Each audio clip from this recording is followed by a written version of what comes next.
Hello and welcome to this Property Focus podcast from Timberwise. The purpose of these series of podcasts is to look at various aspects of property care and share with you our extensive expertise gained over 4 decades. Today we are going to look at condensation with Timberwise Chief Exec, Mark Edwards. So Mark, where do we begin with the modern menace that is condensation? Thanks, Phil. To start, let's have a look at what condensation really is. There are several distinct types of condensation in buildings, but today we're going to talk about surface condensation. It's by far the most common form of dampness found within the home. So, how exactly is condensation formed? Without getting into the technicalities of dew point, relative humidity, and air temperature, the fact is warm air holds more water vapour than cool air. The warmer the air, the more water it can hold, and conversely, the cooler the air, the less it can hold. Therefore, if warm, moisture-laden air is cooled, there will come a point when the cooler air can no longer hold the moisture. In practice, moisture-laden air comes into contact with a cold surface. This surface cools the air, which causes the excess moisture to condensate, literally to become liquid. Where does all the excess water vapour come from? It's from normal living activities such as washing, cooking and bathing. An individual also produces moisture just from breathing. A person can produce up to 10 litres of water a day simply from everyday activities. It stands to reason more people in a house equals more moisture. Contrary to most people's beliefs, the excess moisture does not come from damp walls or floors. They contribute only to a very small proportion of water vapour. Normally, moisture is vented away, but in a lot of cases, ventilation is restricted. Double glazing, draft exclusion, the blocking of air vents and chimneys, all these restrict the venting of moisture. Restricted ventilation can lead to condensation problems. We particularly see this in kitchens and bathrooms. What are the most noticeable signs of condensation that people should look out for? The 2 most common signs of condensation are water droplets forming on cold surfaces and mould.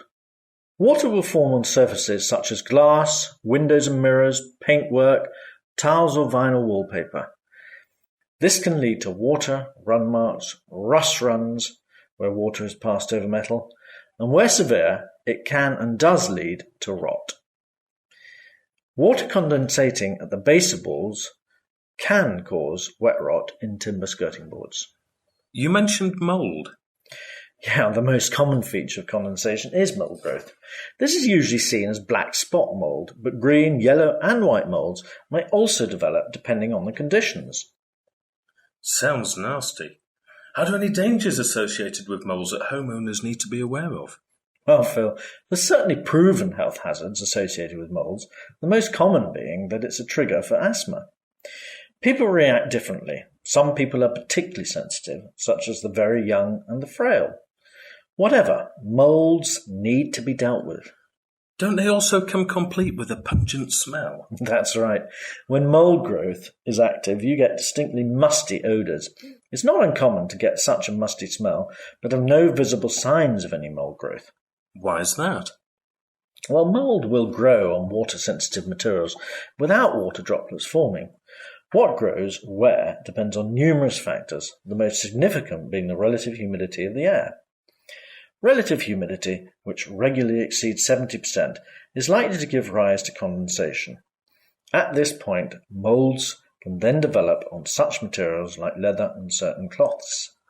Obviously, any mould needs to be removed before it spreads and becomes a problem.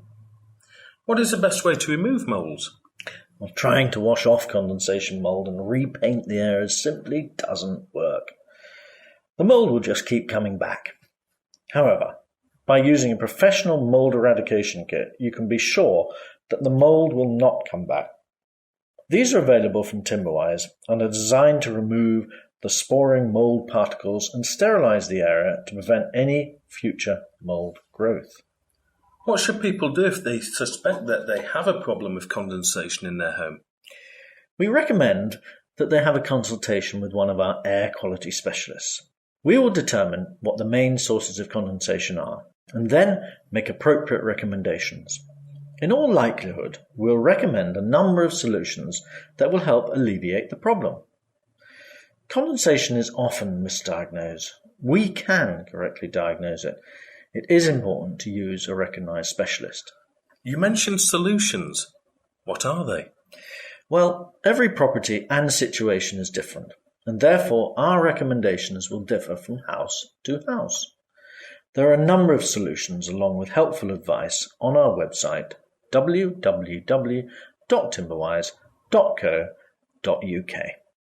Thank you, Mark, for sharing your expertise with us today. You've been listening to a Timberwise Property Care podcast, providing you with helpful advice for caring for your property. Thank you.